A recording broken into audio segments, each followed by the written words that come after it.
Boa tarde, pessoal. Eu sou o Matheus, aluno de medicina da Unifamais. Aqui do meu lado está a Juliana, ela também é minha colega. E aqui a gente está com o Dr. Rafael Aber. Ele é médico e ele é especialista no nosso tema de hoje, que seria a fertilização in vitro, né? Ele que faz parte ali da especialidade de reprodução humana. E hoje a gente vai aqui abordar, né, alguns assuntos vigentes aqui, entraria em pauta mais essa questão da fertilização in vitro, né? Então, assim, como o senhor pode nos mostrar as principais características dessa dinâmica, né, desse assunto, que a gente possa entender de uma melhor forma? Primeiramente, boa tarde, agradeço o convite, muito bom estar aqui com vocês. E a reprodução humana, ela é uma área muito abrangente. Geralmente, o principal perfil de casal que a gente pensa em reprodução humana são aqueles casais que estão tendo dificuldade para engravidar, que é a infertilidade. A infertilidade atinge cerca de 15% de toda a população, então ela é muito frequente.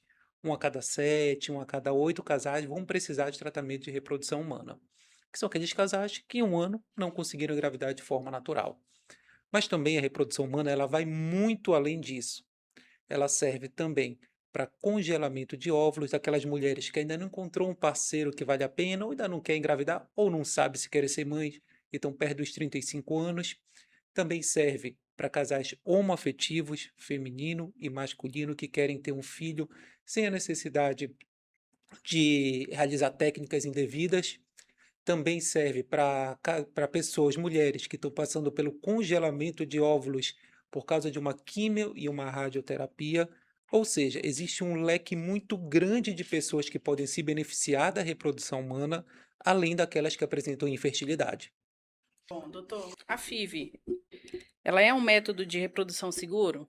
Há riscos ou complicações associados, tanto para a mãe quanto para o feto? Fertilização in vitro é muito estudada e muito seguro. As complicações da fertilização in vitro, de uma gravidez por fertilização in vitro, são muito próximas de uma gravidez de forma natural. Então, a fertilização in vitro já temos mais de 40 anos com a técnica sendo realizada, já temos embriões congelados com mais de 30 anos de congelado, que a gente consegue ter segurança, são pessoas saudáveis. Então, é um procedimento relativamente rápido, pouquíssimos efeitos colaterais, menos de 1% das pessoas que realizam fertilização in vitro têm complicações mais importantes. Então, é um método seguro, tranquilo e que dá boa chance de sucesso. Bom, na FIV, há uso de testes genéticos pré-implantacionais com a finalidade médica, mas e ético? O que a lei determina? Bem, vamos falar agora de um outro cenário, são os tratamentos acessórios à reprodução humana e tratamentos acessórios à fertilização in vitro. Um deles chama PGTA, que é o estudo genético dos embriões. Então, o embrião, quando ele chega no quinto dia de vida, a gente pode fazer uma biópsia embrionária, que é tirar um pedacinho dele e mandar para um estudo genético específico. Essa biópsia embrionária, ela serve para alguns fatores. Fator número um que a gente pode pesquisar: se existe uma doença genética cromossômica nesse embrião. Por exemplo, síndrome de Down, ou outra síndrome, síndrome de Klinefelter, síndrome de Turner, que são as mais frequentes. Também a gente pode procurar doenças sítio específico, que a sigla muda um pouquinho, em vez de ser Uhum. PGTA, é PGTSR. Por exemplo, existe alguém na família que tem anemia falciforme, fibrose cística. A gente quer evitar que tenha Uhum. um bebezinho também com esse problema. A gente vai lá no cromossomo, numa região específica, e procura se ele tem essa alteração. Também é muito importante e mais aplicada em mulheres próximo dos 40 anos ou até acima dos 40 anos. Por quê? Nessa idade, a alteração genética dos embriões são muito mais frequentes, Uhum. porque pela menor qualidade dos óvulos. A mulher ela já nasce com seus óvulos e depois dos 35 anos vai perdendo qualidade, causando mais infertilidade, perdas gestacionais e também alterações genéticas dos embriões. Então, o PGTA, ele serve muito também para evitar que tenha abortamento, que a taxa de abortamento aos 40 anos é 40%, aos 45 é Meu 80%. Deus. Então isso é importante, a gente selecionar melhor aquela Uhum. sementinha que tem chance de se tornar um bebê nascido vivo e diminuir o risco de síndromes. Então, o PGTA ele pode ser realizado. Dentre uma característica do PGTA, a gente vai olhar os cromossomos, inclusive os cromossomos sexuais. Aí que está o maior problema ético no Brasil, que é uma briga que muda, uma hora está numa situação e outra hora está em outra situação. Que, como a gente determina os cromossomos sexuais, a gente sabe também qual é o sexo. Uhum. O problema é que a escolha do sexo ela é proibida no Brasil. Então, o objetivo do tratamento não é escolher um bebê com determinada característica, com determinado cabelo, ou com determinado olho, ou algo assim, que na verdade nem dá para ver no PGTA. Uhum. E também não escolher o sexo, é escolher um bebê compatível com a vida. Exceto em casos raros que são de doenças ligadas ao sexo. Existem determinadas doenças familiares que pode acometer bebê do sexo masculino ou só bebê do sexo feminino. Nesse tipo de situação, que são raríssimos, menos de 1% dos casos, aí a gente pode realizar a sexagem fetal. Bom, quais são os principais riscos e complicações associados à FIV, tanto do ponto de vista físico quanto emocional? Físico, muito pouco. Emocional, muita coisa. Porque você imagina, casal já está passando por infertilidade, está vendo todo mundo engravidar ao seu lado, cobrança familiar, piadas desnecessárias, e a pessoa já vai com uma pressão. Junta uma reserva financeira, passa por um tratamento hormonal, a mulher ela fica mais sensível nesse momento, toda aquela expectativa. E a gente não sabe qual vai ser o resultado. A fertilização in vitro não é uma gravidez, ela é uma tentativa de engravidar. Então você imagina a pressão psicológica que aquele casal se coloca para resolver uma coisa tão importante e tão básica para um casal que é ter um filho. Esse, para mim, é o principal Uhum. desafio. Do ponto de vista físico, são pouquíssimas pessoas que passam por complicações. Dentre a complicação a que a gente ainda vê na prática, chama síndrome do hiperestímulo ovariano. É quando a gente oferece um medicamento para estimular os folículos, para estimular os ovários, e esses folículos crescem em grande quantidade. Geralmente, mulheres com síndrome dos ovários policísticos, que tem uma quantidade maior. Geralmente apresenta edema, pouco de náuseas, mas é um quadro autolimitado, ou seja, cerca de 10 dias tem uma Uhum. resolução espontânea. Então, por exemplo, todo esse período que eu já atendo em reprodução humana, nunca tive uma paciente hospitalizada. É um procedimento bem seguro. Doutor, então, quais são as inovações tecnológicas mais promissoras dentro dessa área da reprodução assistida e como elas podem impactar o futuro da FIV? Bem, já tem muita coisa sendo realizada, mas pouca coisa sendo aplicada de rotina. Uma delas é a gente retirar o núcleo de uma célula e colocar em outra célula. Ou seja, recentemente teve um embrião formado através de célula de pele. Então, existe sim uma manipulação a nível celular que pode acontecer. Existem também casos que a gente remove o mitocôndria e coloca outro, retira o núcleo e coloca outro mitocôndria de uma outra célula. Então, assim, para algumas doenças, eu acho que vai ter uma evolução muito grande, especialmente a questão de estudo genético. Mas talvez quem mais vá se beneficiar vão ser os casais homoafetivo masculino, que talvez não necessite de óvulo no futuro, é Uhum. para isso que a gente está caminhando. Existem muitos conflitos éticos e até de segurança no tratamento, desse tratamento experimental. E eu penso também que as mulheres acima de 40 anos, que já têm óvulos de baixa qualidade, a gente talvez não depender do óvulo, ofereça uma maior oportunidade para esses casais. Quais são dilemas éticos que estão relacionados ao destino, né, dos embriões excedentes que vão ser produzidos durante a FIV? Isso também é delicado. Porque vamos entender uma coisa. O embrião, ele é formado. A gente vai ter os óvulos, vai juntar com o espermatozoide, vai se formar os embriões. Cerca de 50% dos embriões não são compatíveis com a vida. Não podem gerar um bebê. E a outra metade pode. O grande problema é que existe um cabo de guerra em relação a isso. Por quê? Existe uma ala um pouco mais conservadora da sociedade que quer restringir o número de embriões formados para não ter excedente. Existe uma ala mais científica que entende que quanto mais embriões, mais chance de sucesso a gente vai ter Porque a gente pode fazer seleção e a gente pode escolher realmente os embriões que podem resultar um bebê. Nem todos podem resultar. Hoje, a legislação brasileira, eu acredito que ela seja um meio termo em relação aos vários países, porque a gente pode manter os embriões congelados por 3 anos e depois desses 3 anos pode sobre decidir doação, que é muito importante, tem muitos casais que querem receber Uhum. embriões, uma nova transferência embrionária ou descarte.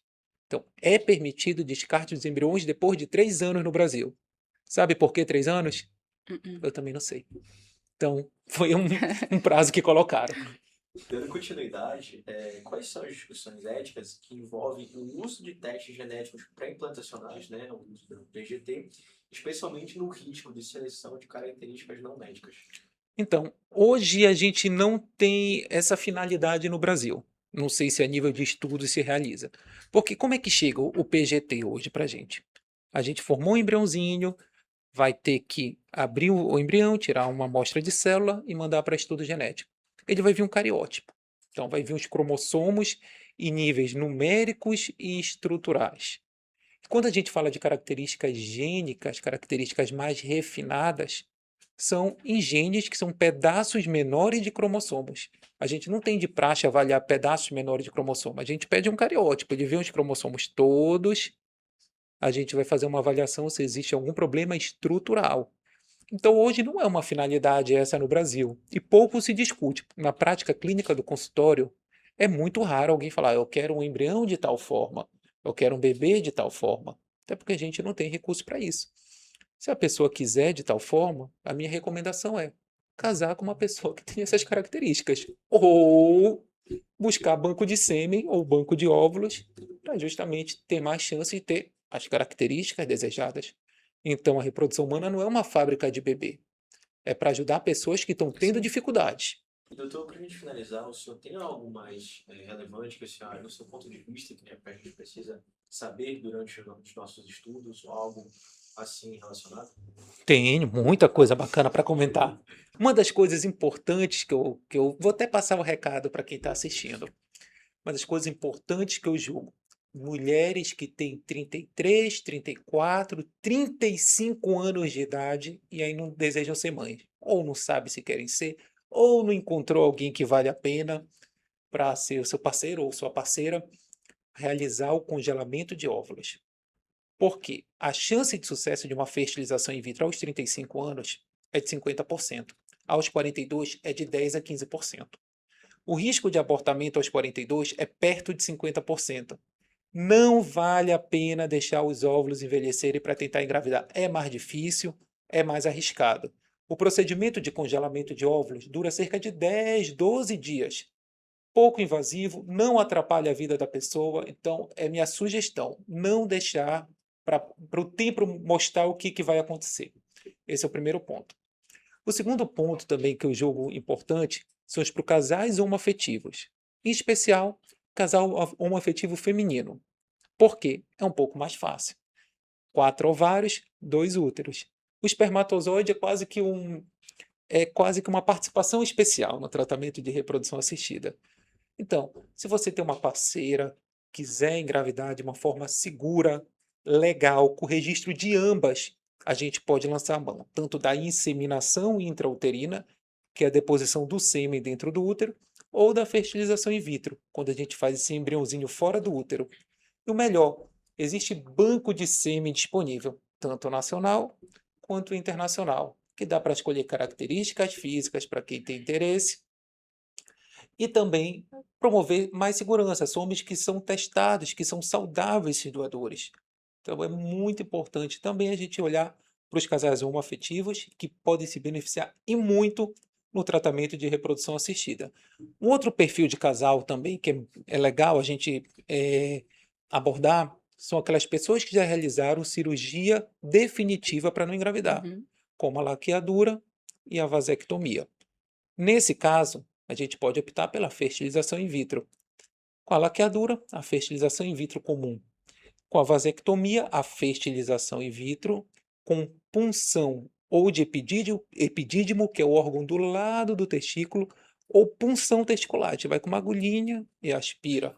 Só para os homens relaxarem é sedado. A gente vai, aspira, obter o espermatozoide, junta com o óvulo e assim a gente dá seguimento ao tratamento. E como é que fica no caso das pessoas que já nascem com algum tipo de síndrome, né? Por exemplo, Klinefelter, o Turner, a FIV, ela é bastante indicada? Ou como é que ficaria nesse caso? O risco ele é muito grande, porque assim, é, já são células que têm cromossomos a mais ou cromossomos a menos. Quando a gente pensa em realizar, quando existe a meiose para a formação de gametas, quase sempre os gametas são alterados. A grande maioria das pessoas que tem Turner tem ovário em fita, um ovário não funcionante, Klinefelter e azospermia. Então, a própria natureza ela limita essa formação de gametas para esse tipo de pessoa. Então, geralmente a gente não recomenda tratamento, por exemplo, para casal. Vamos supor que o homem é Klinefelter, a mulher normal, não tenha nenhuma alteração de cariótipo. A gente pode pensar em sêmen de doador.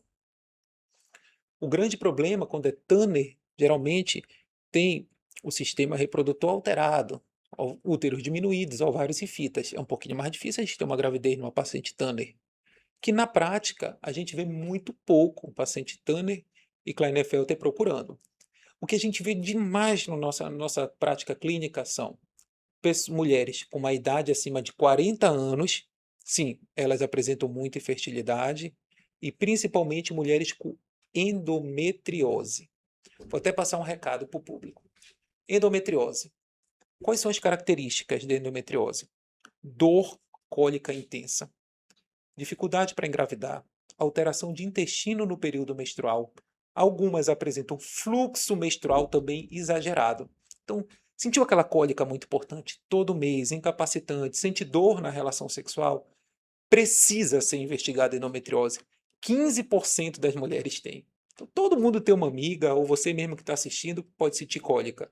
E é um fator de risco para a infertilidade. E é um fator de risco também para ter uma vida tranquila. Ninguém quer sentir dor. Então, esse perfil de mulheres com endometriose muito subdiagnosticada, pouco se pede investigação, tem que passar em consulta com o especialista. Tem que fazer uma avaliação adequada. Perfeito. Pessoal, muito obrigado pela participação de todos, especialmente do doutor. Sim, Tanto que esse tema ele é pouco abordado atualmente, né? Por assim, falta de profissionais né, abordando e tudo mais. Então é de bastante importância, né? O senhor aqui responder nossas perguntas, a gente entendendo mais a fundo essa situação toda. Então, muito obrigado pela participação. E aqui a gente finaliza. Muito obrigado. obrigada, doutor. Agradeço. Obrigado.